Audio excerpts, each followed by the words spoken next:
மேம்படுத்தப்பட்ட ரயில்வே நிலையத்திற்கான கல்வெட்டினை பாராளுமன்ற உறுப்பினர் கோபிநாத் திறந்து வைத்தார்.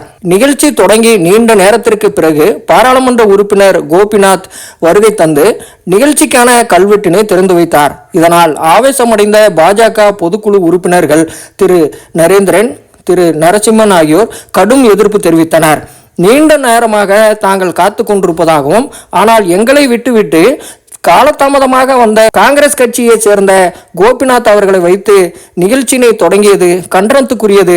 இது ரயில்வே துறையினர் அலட்சியமாகவும் பாரத பிரதமர் அவர்களின் நிகழ்ச்சியினை கொச்சைப்படுத்தியும் உள்ளனர் என்று கண்டனம் தெரிவித்தார். இந்த ரயில்வே துறையின் சார்பாக ஏற்பாடு செய்யப்பட்டிருக்கின்ற இந்த நிகழ்ச்சியிலே 20 காங்கிரஸ்காரர்கள் போந்து பிரதமருக்கு எதிராகவும் ராகுல் காந்தியும் வாழ்க்கை என்று சொல்லக்கூடிய ஒரு நிகழ்ச்சியிலே ரயில்வே துறை போலீஸ் தூங்கிக் கொண்டிருக்கிறது. ரயில்வே அதிகாரிகள் அவர்களுக்கு மரியாதையை கொடுத்து பிஜேபியும் இந்த இயக்கத்தினுடைய தலைவரையும் அவமதித்து விட்டார்கள் என்பதுதான் மிக வேதனைக்குரிய சமாச்சாரம்.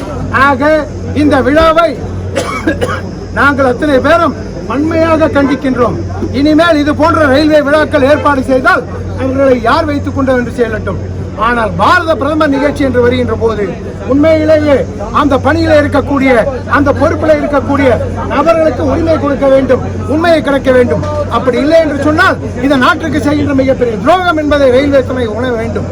இதை இந்த செய்திகள் மூலமாக உடனடியாக நம்முடைய ரயில்வே துறை அமைச்சருக்கு சொல்ல நான் கடமைப்பட்டிருக்கின்றேன்.